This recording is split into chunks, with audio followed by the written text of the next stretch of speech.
नमस्कार दोस्तों, स्वागत है आपका फार्मारोक्स के यूट्यूब एजुकेशन चैनल में। आज हम सीखने वाले हैं डेक्सोना टैबलेट के बारे में। तो हम सीखेंगे उसके बेसिक यूज़ के बारे में, जैसे कि ये मेडिकेशन जो है वो सूजन कम करने के लिए यूज़ की जाती है। उसके अलावा त्वचा के ऊपर लालपन मतलब कि रेडनेस हो जाती है, तो उसको भी ये मेडिकेशन ठीक करता है।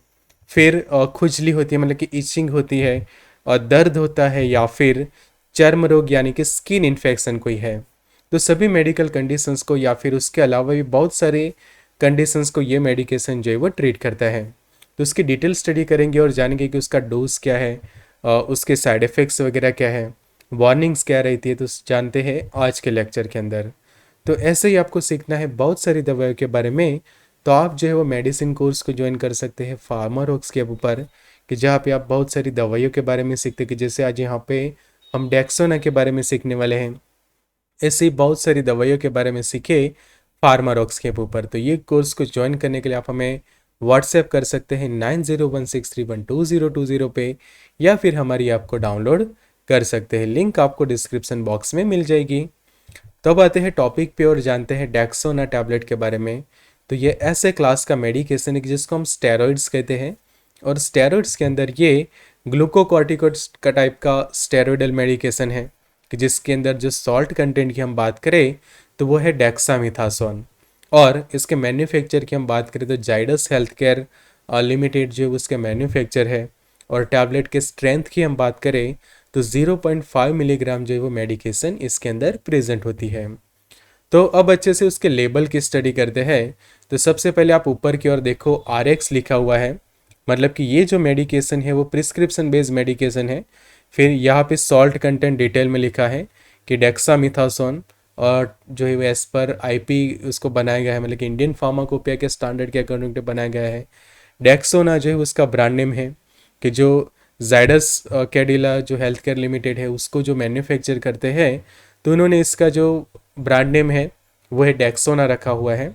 और कंटेंट की हम बात करें तो 0.5 मिलीग्राम जितना डेक्सामिथासोन एक टैबलेट के अंदर जो है वो प्रेजेंट होता है। कि यहाँ पे जो आप ये टैबलेट्स देख रहे हैं, तो समझे कि कोई एक टैबलेट होती है तो उसके अंदर 0.5 मिलीग्राम जितना ये मेडिकेशन प्रेजेंट होती है। फिर यहाँ पे मैन्युफैक्चर की ये डिटेल है कि जाइडस हेल्थ केयर लिमिटेड उसके जो है वो मैन्युफैक्चर है। और शेड्यूल H ड्रग रहेगी ये। और डायरेक्शन जो है वो इस तरह से रहेगी कि प्रॉपर फिजिशियंस के डायरेक्शंस के अकॉर्डिंग उसको यूज़ करना होता है। और ड्राई प्लेस के ऊपर उसको ड्राई प्लेस पे उसको रखना होता है, मतलब कि मॉइस्चर से प्रिवेंट करना होता है, और लाइट से उसको जो है वो प्रिवेंट करनी होती है। आगे उसके हम बात करें डिटेल में, तो इस तरह से प्रॉपर पैकिंग उसका रहता है। और टैबलेट्स की जो हम बात करें तो अनकोटेड टैबलेट रहती है, टैबलेट्स के ऊपर किसी भी प्रकार का कोटिंग नहीं होता, कि यहाँ पे जो लिखा हुआ है अनकोटेड टैबलेट्स रहती है। तो डेक्सामिथासोन की हम डिटेल में अब बात करें तो अलग अलग जो इन्फ्लेमेटरी कंडीशंस होती है या फिर जो ऑटो इम्यून कंडीशंस होती है, कि जिसके अंदर मेनली क्या होती है कि आपके शरीर के अंदर इन्फ्लेमेशन होती है, सूजन होती है, तो वो कम करने के लिए ये मेडिकेशन जो है वो प्रिस्क्राइब की जाती है। तो ये मेडिकेशंस करते क्या है कि आपके शरीर के अंदर कुछ ऐसे केमिकल्स रिलीज होते हैं कि जो रिस्पॉन्सिबल बनते हैं सूजन के लिए, दर्द के लिए। तो वो केमिकल्स को रिलीज जो होते हैं, उनकी रिलीज को ये मेडिकेशन जो है वो बंद करवा देती है, कि जिसके कारण क्या होता है, जो दर्द होता है, सूजन होती है, पेन होता है, वो धीरे धीरे जो है वो कम हो जाता है, और जो सूजन जो है वो कम होने लगती है। तो उसके बेसिक यूज़ हम देखें सबसे पहले तो एलर्जिक कंडीशंस जो होती है, तो एलर्जी में भी सिम्टम्स यही होते हैं कि आपके शरीर के अंदर सूजन देखने को मिलती है, स्किन के ऊपर रेडनेस हो जाती है, कि जिसको हम लालपन कहते हैं, वहाँ पे इचिंग होती है, खुजली होती है। तो ऐसे कंडीशंस को ट्रीट करने के लिए डेक्सामेथासोन यूज़ किया जाता है। फिर ब्रीथिंग प्रॉब्लम्स किसी को हो रहा है, किसी सीवियर एलर्जिक रिएक्शंस के कारण, तो वो कंडीशंस को भी ट्रीट करेगा ये डेक्सोना टैबलेट। आर्थराइटिस की कंडीशन है, रूमेटिक प्रॉब्लम्स है समझो, कि जिसको हम ऑटो इम्यून डिसऑर्डर्स कहते हैं, number of skin disease condition, severe allergic reactions, asthma की कंडीशन, तो ये सभी कंडीशंस को ट्रीट करता है। उसके अलावा हम देखें तो COPD की जो समस्या है, क्रोनिक ऑब्स्ट्रक्टिव पल्मोनरी डिसीज, तो उसके इलाज में भी डेक्सोना टैबलेट को प्रिस्क्राइब किया जाता है। फिर ब्रेन में समझो कि किसी को स्वेलिंग है, तो वो स्वेलिंग, वो जो सूजन है उसको कम करने के लिए भी डेक्सामेथासोन जो है वो प्रिस्क्राइब किया जाता है। उसके अलावा आइज़ में पेन है, किसी आई सर्जरी के बाद समझे कि आंखों में कोई सर्जरी की गई है, मान लो कि कैटरेक्ट सर्जरी की गई है कि जिसको मोतियाबिंद का हम ऑपरेशन कहते हैं, और उसके बाद आंखों में सूजन देखने मिल रही है, दर्द हो रहा है पेशेंट को, तो उस वक्त जो आई ड्रॉप्स होते हैं उसके साथ कई बार कॉम्बिनेशन में डेक्सोना या फिर डेक्सामेथासोन के आई ड्रॉप्स भी प्रिस्क्राइब किए जाते हैं, या फिर पेशेंट जो वो ओरली टैबलेट ले सकते हैं। फिर एंटीबायोटिक के साथ कॉम्बिनेशन में ट्यूबरकुलोसिस के इलाज में जो है वो उसको यूज़ की जाती है।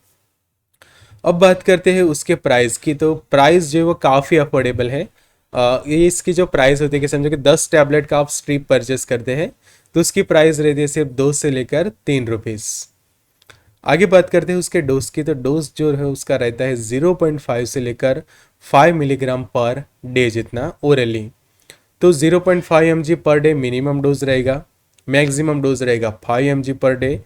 पर ध्यान ये रखना है कि आपको लोअर डोज से ही ट्रीटमेंट स्टार्ट करनी है, ज़रूरत पड़ने पर डोज इंक्रीज किया जा सकता है।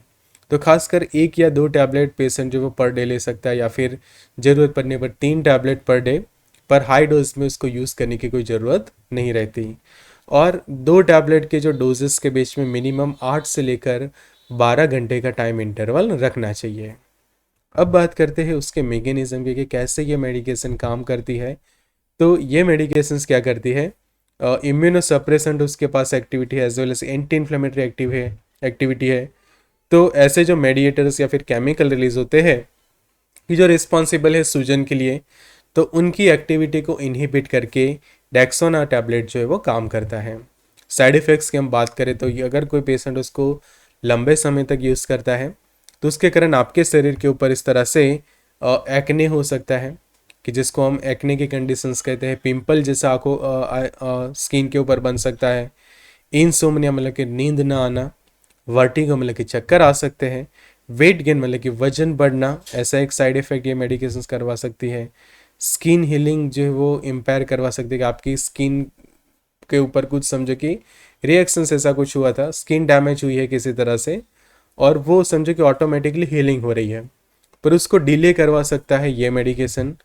डिप्रेशन जैसा फील कर सकता है पेशेंट, हाइपरटेंशन हो सकता है उसको, एपेटाइट मतलब कि भूख बढ़ सकती है, इलेक्ट्रोलाइट इम्बैलेंस हो सकता है, neurological disorder, menstrual disorder, abnormal hair growth, glaucoma, bone muscles या फिर जॉइंट पेन, गैस्ट्रोइंटेस्टाइनल डिसऑर्डर या फिर स्किन डिसऑर्डर्स जैसे साइड इफेक्ट्स डेक्सोना कर सकती है।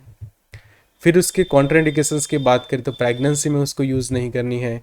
फिर ऐसे पेशेंट्स की जिनको किडनी खराब है वो यूज़ ना करें, और किसी को एलर्जी है डेक्सामेथासोन या फिर किसी भी स्टेरॉयडल मेडिकेशंस की। फिर किसी का अनट्रीटेड ट्यूबरकुलोसिस या फिर इनएक्टिव ट्यूबरकुलोसिस है तो ऐसे लोग यूज़ ना करें। हर्पिस सिम्प्लेक्स इन्फेक्शन से आँखों का तो यूज़ ना करें। इन्फेक्शन से किसी फंगस के कारण तो ये मेडिकेशन यूज़ ना करें, बिकॉज फंगल इन्फेक्शन में ये मेडिकेशन यूज़ नहीं की जाती। उसके अलावा समझे कि थायराइड हार्मोन्स का लेवल आपके शरीर में कम है तो भी ये मेडिकेशन को यूज़ ना करें। तो ऐसे ही सीखना है डिटेल में बहुत सारी दवाइयों के बारे में, तो आप मेडिसिन कोर्स को ज्वाइन कर सकते हैं फार्मारॉक्स के ऊपर, कि जैसे आज हम वहाँ पे डेक्सोना के बारे में सीखे, ऐसे बहुत सारी दवाइयों के बारे में सीख सकते हैं मेडिसिन कोर्स में। उसका स्टडी मटेरियल एक्सेस कर सकते हैं, PDF एक्सेस कर सकते हैं। तो उसको ज्वाइन करने के लिए व्हाट्सएप करें 9016312020 पे, या फिर आप हमारी ऐप को डाउनलोड कर सकते हैं। लिंक आपको डिस्क्रिप्शन बॉक्स के अंदर मिल जाएगी। Good luck and all the best.